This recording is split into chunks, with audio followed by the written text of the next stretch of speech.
Okay, so here's a fun fact you probably didn't know. My dad was in the Navy and got stationed in a lot of various places. So, that actually ended up with me being born in Italy. Yeah, I was actually born in Italy. The reason I bring this up is because being in Italy, we didn't have that many movies that were in English. So that meant the few movies we had, we just kept watching over and over and over. And the movie by far we watched the most was Mary Poppins. So I know this film pretty well. The songs, the characters, the story, I know it practically inside out. So I guess you can make the argument that I'm already sort of prejudiced towards this movie, as obviously I'm gonna love it, but I don't know. I stopped watching this movie for a bit, grew up, looked at it years later, and it's still a damn impressive movie. Not just for the songs, not just for the acting, not just for the effects, not just for the sets, not just for the atmosphere, but for the characters, for the story, for that, there's no other word I can use for it except magic. It's a friggin' magical movie.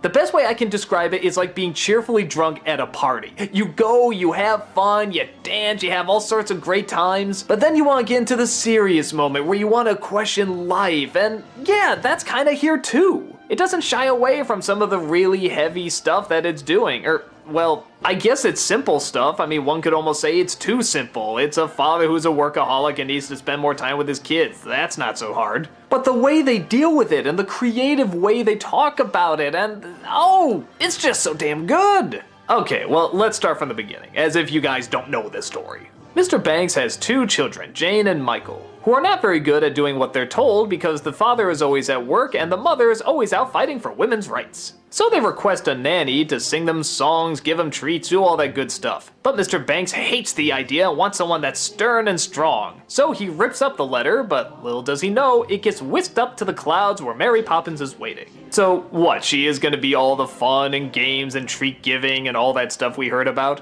Well, yeah, but the clever thing about it is that she actually is very strict and stern as well. There's all sorts of weird magical things that go on with her, but at the same time she's very mysterious. She doesn't always smile that much. Even when the magical stuff happens, she'll just deny that it ever happens. It's always kind of keeping you guessing. Even the kids don't always know what to think of it. He won the horse race.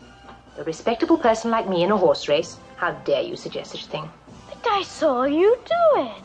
That's Julie Andrews, of course, as Mary Poppins, and man does she hit it out of the park. Yeah, she can obviously do the really charming, pretty moments where she has the nice voice. That is a nice voice, but again, what sets it apart is when she is strict, and she is just so hard to figure out. I love the way she constantly plays people against themselves. And they're never aware that it's going on. They always think that they came to the conclusion themselves when everything is actually going exactly to how she planned. At my side, where are we going? The bank, of course, exactly as you proposed. I propose. Of course. Did I say that I was going to take the children to the bank? It certainly sounded that way, dear. No. And why not? And of course you have Dick Van Dyke as Bert, and yeah, everyone makes fun of the accent, and it's not unwarranted. It's a really bad Cockney accent. Now, this imposing edifice, what first greets the eye, is the home of Admiral Boom. But I really hope that doesn't divert people too much away from really still what a good performance it is. I mean, yeah, the accent is distracting. If you can't see past it, I can understand that. But at the same time, look how much energy he's putting into it. Look at all the dancing. Look at all the physical stuff he's doing. Just look at what a great character this is. I love the fact that every time you see him, he always has a different job. I mean, this is probably a guy who lives on the street, but he doesn't care. He's just so happy with life. He's happy with everything. He's just happy to have air in his lungs. Mr. Banks, he's a perfect bullseye as well. He is a stick in the mud and doesn't ever get the joke, but you see that he's really trying hard, and you see that when he does actually want to bring his kids closer, he is legitimately excited about it. It just has to be about something that he's excited about, and that's of course his work. The memorable moments in this movie are too many to count. Ed Wynn laughing on the ceiling, the Chim Chimney song, the dance sequences with that, walking on top of the rooftops, blowing the smoke into stairs, that wonderful sunset. Oh God, it's overload.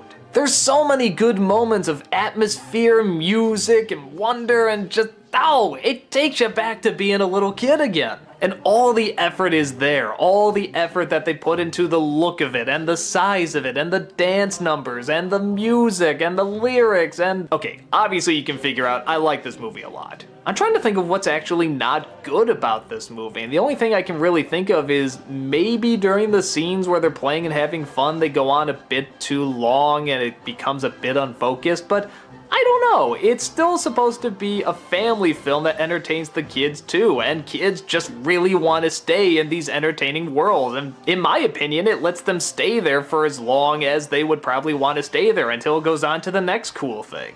Or balances it out with some really touching moments. Remember the Feed the Birds? Isn't that unbelievable? Something so simple as giving money to an old woman to feed birds, and by God, that song! All around the cathedral, the saints and apostles look down as she sells her wares. Although you can't see it, you know they are smiling each time someone shows that he cares. I heard this was Walt Disney's favorite song, and you can see why. It's something so simple but so powerful at the same time. The way it seems to blend in from one scene to another, going from happy and dancing into something a little bit more heavy and serious, into happy and dancing again, into animation, into live action. It's just a perfect blend. The song sequence Step in Time near the end, I just never want to stop. And it just keeps going and going and going like a party you never want to end. And when it does, it just ends on a perfect note where you just have to catch your breath. It allows you to calm down from this high that you've been going on for the past like 10 or 15 minutes. But then again, what makes it so good, I mean so friggin' good, is this ending scene when Mr. Banks is walking to his job knowing he's about to lose it. There's no song here, there's no dialogue, it's just him walking down these empty, dark roads. And it takes the time to really let this moment sink in, and it's not only one of my favorite moments in the movie, it's one of my favorite moments in film altogether. Listen to that music, look at these shots, you can just feel the atmosphere coming through on the screen. This is a man who's tied everything to his job, and now he's about to lose it, which equals to him about to lose everything. And then it comes to this really great moment where he goes to the stairs where the woman feeding the birds was, and she's not there. I could be reading too much into it, but I always sort of took it that she may have died. Listen to that choir. Is that like the choir you'd hear in a church? But being a Disney film, they can't clearly say that, and I don't know, maybe it wasn't the intention, but that's what I get out of it, because you never see her again. Almost like it's signifying do those good moments when you can, because there may not be another time. It's just such a perfect moment. But of course the ending equals out to a happy one, and it's just the perfect one that you need. I won't ruin it to those who haven't seen it, but even if you know what's gonna happen, it's such a happy, positive delivery, and it's just such a good feeling when you watch it, and such a bittersweet exit for Mary Poppins as well, and just, it brings me back to being a little kid again every single time I see it. But as an adult, I can appreciate so much about it too, not just from a technical level or a special effects level, but from a writing level, from a musical level, from a character level. It's just so strong. This is one of those kids movies that just every family has, and for good reason. It deserves to be in every family. It deserves to be on every shelf. It's just a wonderful flick. It's written wonderfully, it's acted wonderfully, it looks wonderful, it sounds wonderful, it's just wonderful.